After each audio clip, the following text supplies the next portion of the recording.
Welcome students, this is Daisy ma'am, and today we are going to start with the next topic of laws of motion, that is inertia of direction. So what is this? The tendency of an object to oppose any change in its direction of motion is called the inertia of direction. यानी कि object की tendency होती है कि उसका जो direction हो रहा है, ठीक है, तो उस डायरेक्शन ऑफ मोशन को वो चेंज होने से रोकती है, तो उस टेंडेंसी को इनर्शिया ऑफ डायरेक्शन बोलते हैं. मैं एक बार फिर से बता रही हूँ कि ऑब्जेक्ट जो कि एक मोशन के अंदर है तो वो उस डायरेक्शन ऑफ मोशन को अपोज करने की कोशिश करता है और इसी टेंडेंसी को इनर्शिया ऑफ डायरेक्शन बोलते हैं. एग्जाम्पल पे यहाँ पे हम देखेंगे. First example is let a stone tied to a string be wheeling in a horizontal circle. If the string breaks suddenly the stone flies off tangentially. So you see here in the picture, यहाँ पे एक आदमी ने क्या किया हुआ है, एक थ्रेड के कॉर्नर में स्टोन को बांधा हुआ है और वो इस स्टोन को हॉरिजॉन्टली सर्कुलर वे में मूव करा रहा है. तो क्या होगा कि अभी क्या हो रहा है, एक पुल जो है वो स्टोन पे लग रहा है और स्टोन जो है वो हॉरिजॉन्टली सर्कुलर पाथ में मूव कर रहा है. जैसे ही ये स्ट्रिंग टूटेगा वैसे ही ये स्टोन टेंजेंशियली आगे की तरफ चला जाएगा. टेंजेंशियली मतलब टचिंग द सर्कल. ये जो सर्कल है इसको टच करता हुआ आगे की तरफ गिर जाएगा.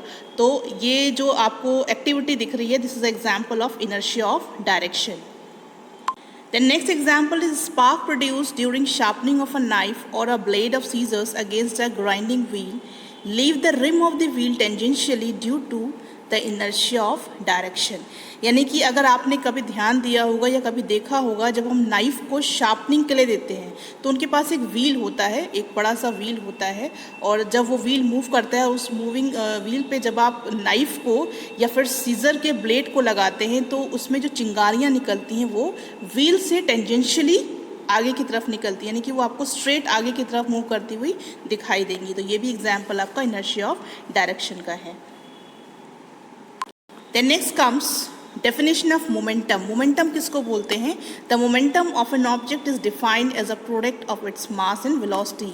यानी कि ऑब्जेक्ट किसी भी ऑब्जेक्ट का मोमेंटम क्या है, उसके मास और उसका वेलोसिटी का जो प्रोडक्ट होता है उसी को हम मोमेंटम बोलते हैं. यानी कि ऑब्जेक्ट के मास का प्रोडक्ट, उसका वेलोसिटी का प्रोडक्ट, दोनों के प्रोडक्ट को हम मोमेंटम बोलते हैं. यहाँ पे आपको एग्जाम्पल में दिया हुआ है इसे समझाने के लिए कि if an object of mass m is in motion with a velocity v, यानी कि एक ऑब्जेक्ट है जिसका मास m है और वो मूव कर रहा है वेलोसिटी v से, then its momentum is given as. तो उसका मोमेंटम कैसे होगा? मोमेंटम को हम स्मॉल p से डिनोट करते हैं. तो momentum is equal to mass into velocity.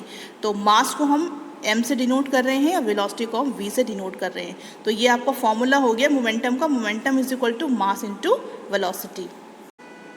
Next comes momentum. तो मोमेंटम के कंसेप्ट को समझने के लिए हम डे टू डे लाइफ की ऑब्जर्वेशंस को देखेंगे. यहाँ first observation is a cricket ball is much heavier than a tennis ball. यहाँ पे दो बॉल का एग्जाम्पल लिया हुआ है, क्रिकेट बॉल जो कि बड़ी होती है और टेनिस बॉल जो कि छोटी होती है. इन दोनों ही बॉल को अगर एक साथ एक वेलोसिटी से मूव कराया जाए तो क्या डिफरेंस आएगा? जो बड़ी बॉल है, यानी कि क्रिकेट की जो बॉल है, क्योंकि वो हैवी होती है तो उसको कैच करने के लिए ज़्यादा फोर्स की रिक्वायरमेंट होगी और टेनिस बॉल को कैच करने के लिए बहुत कम फोर्स की रिक्वायरमेंट होगी. सेकेंड एग्जाम्पल है, अ पर्सन में play with a bullet in his hand. However, the same bullet when fired from a gun may kill that person. यानी कि बुलेट को आप हाथ में लेकर भी खेल सकते हैं और अगर उसी बुलेट को अगर आप गन में डाल के फायरिंग करेंगे तो एक पर्सन मर भी सकता है. तो यहाँ इन ऑब्जर्वेशन के बेसिस पे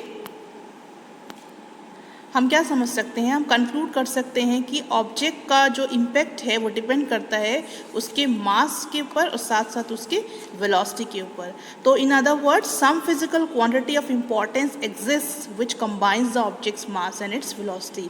यानी कि कुछ ऐसी फिजिकल क्वांटिटी एग्जिस्ट करती है जिसके अंदर ये प्रॉपर्टी होती है जो कि ऑब्जेक्ट के मास और वेलोसिटी को कंबाइन करती है, और इसी प्रॉपर्टी को न्यूटन ने मोमेंटम कहा है. तो अब हम इन ऑब्जर्वेशन के थ्रू समझेंगे कि मोमेंटम एक्चुअली में होता क्या है. So definition of momentum: the momentum of an object is defined as a product of its mass and velocity. यानी कि हम किसी भी ऑब्जेक्ट की मोमेंटम को डिफाइन कैसे करेंगे? किसी भी ऑब्जेक्ट का जो मोमेंटम है उसके प्रोडक्ट और उसके मास और वेलोसिटी का वो प्रोडक्ट होता है, उसी को हम मोमेंटम कहते हैं। फॉर एग्जाम्पल यहाँ पे हम आगे इसका वो पढ़ेंगे इक्वेशन कैसे फॉर्म होगी। If an object of a mass m is in motion with a velocity v than its momentum is given as. यहाँ पे कोई ऑब्जेक्ट है, उसका मास स्मॉल m है और उसका वेलोसिटी स्मॉल v है, तो उसका मोमेंटम कैसे होगा? मोमेंटम को हम स्मॉल p से डिनोट करते हैं, तो momentum is equal to mass into velocity. So जो रिलेशनशिप हमने अभी देखा momentum is equal to mass into velocity, इस रिलेशनशिप को हम कैसे कंक्लूड कर सकते हैं कि for a given velocity momentum of an object is directly proportional to is mass. यानी कि किसी भी ऑब्जेक्ट की जो गिवन वेलोसिटी है, उस वेलोसिटी में जो ऑब्जेक्ट का मोमेंटम है वो डायरेक्टली प्रोपोर्शनल होता है उसके मास का, जिसको हम p डायरेक्टली प्रोपोर्शनल m लिखेंगे। और सेकंड जो इसका कंक्लूजन है वो ये है, for an object of mass m momentum of an object is directly proportional to the velocity of the object. यानी कि किसी भी ऑब्जेक्ट का जो मास m है उसका जो मोमेंटम है वो डायरेक्टली प्रोपोर्शनल होता है उस ऑब्जेक्ट की वेलोसिटी के, यानी कि p is directly proportional to v। तो यहाँ पे जो आप पिक्चर देख रहे हैं ये इन दोनों ही सिचुएशन का ग्राफिकली रिप्रेजेंटेशन है। तो you can see here figure A में आप देखेंगे यहाँ पे आपको शो किया गया है momentum is directly proportional to mass. नीचे एरो में देखेंगे जैसे जैसे मास बढ़ रहा है, ऊपर के एरो में देखेंगे वैसे ही मोमेंटम भी इंक्रीज हो रहा है। दूसरे में यहाँ पे आपने वेलोसिटी को कांस्टेंट किया हुआ है, और दूसरे आप ग्राफ में देखेंगे कि जैसे जैसे वेलोसिटी इंक्रीज हो रही है वैसी वैसी मोमेंटम इंक्रीज हो रहा है और मास यहाँ पे कांस्टेंट किया हुआ है। So this is the relationship or the graphical representation of the given reaction or equation. Now next about the vector quantity, that is momentum is a vector quantity. vector quantity किसको बोलते हैं? जिसमें magnitude और direction दोनों ही चीज़ें present होती हैं। तो मोमेंटम क्या है? मोमेंटम में मैग्नीट्यूड भी होता है और डायरेक्शन भी होता है, इसलिए मोमेंटम को वेक्टर क्वांटिटी बोलते हैं। और मोमेंटम में हम एक और चीज़ पढ़ेंगे, that direction of momentum of an object is same as the direction of its velocity. यानी कि किसी भी ऑब्जेक्ट का जो मोमेंटम का डायरेक्शन होता है वो डायरेक्शन ऑफ वेलोसिटी के जैसे सेम होता है। तो उसकी जो वेलोसिटी का डायरेक्शन होगा वो भी सेम होगा और जो उसकी मोमेंटम का डायरेक्शन होगा उस ऑब्जेक्ट का वो भी same. Now comes SI unit of momentum. As momentum is defined as a product of mass and velocity. तो मोमेंटम को कैसे डिफाइन कर रहे थे? Momentum of an object is the product of its mass and velocity. तो इसका SI unit कैसे होगा? इसके SI यूनिट को भी हम ऐसे ही करेंगे, इसको product of SI unit of mass and product of SI unit of velocity. So it will be SI unit of momentum is equal to SI unit of mass. तो SI unit of mass is kg into SI unit of velocity जो कि metre पर second होती है। तो हम next step में देखेंगे kg into metre second inverse 1, तो ये हो जाएगा kg metre second inverse 1। thus the SI unit of momentum is kg meter second inverse 1.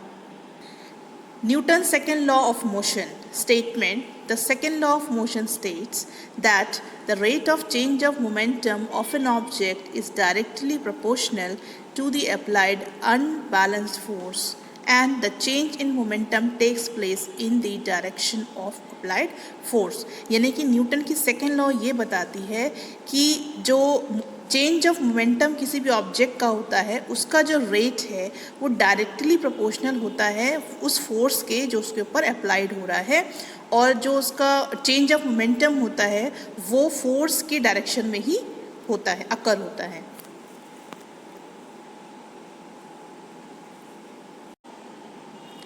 Relationship of force with mass and acceleration produced from the relation 3.5 relation में F is equal to ma की equation है। So we can say that for an object of constant mass force applied is proportional to acceleration to be produced। यानी कि किसी भी object का अगर mass constant है तो जो फोर्स उस पर लग रहा है वो प्रोपोर्शनल होगा उस एक्सेलरेशन के जो प्रोड्यूस्ड होगा। तो यहाँ पे हम देखेंगे for constant value of mass m we have F is directly proportional to acceleration. यानी कि मास कांस्टेंट है तो फोर्स अगर बढ़ेगा तो एक्सेलरेशन भी बढ़ेगा। Second is B is, in order to produce a given acceleration, force applied is proportional to mass of the object on which that force is applied. यानी कि यहाँ पे अगर हम acceleration को constant कर देते हैं तो जो force apply कर रहे हैं वो directly proportional हो जाएगा object के mass का. So here you can see the equation, F is directly proportional to m, that is force is directly proportional to mass if acceleration of an object is constant. So we can see here, यहाँ दोनों figure में हम देखेंगे. First figure में हम देखेंगे जहाँ पे मास ऑब्जेक्ट का कांस्टेंट है, तो आप देखेंगे कि जैसे जैसे फोर्स इंक्रीज होगा वैसे वैसी एक्सेलरेशन भी इंक्रीज होगा, क्योंकि ये डायरेक्टली प्रोपोर्शनल है. सेकेंड वाले में हम देखेंगे कि एक्सेलरेशन कांस्टेंट किया गया है, तो अगर फोर्स इंक्रीज हो रहा है, मास भी इंक्रीज हो रहा है, मास इंक्रीज होगा तो फोर्स इंक्रीज होगा. So this is all about today's video. In the next video, we will learn about applications of Newton's second law of motion, and also we will learn about the SI unit of force, CGS unit of force. Thank you very much.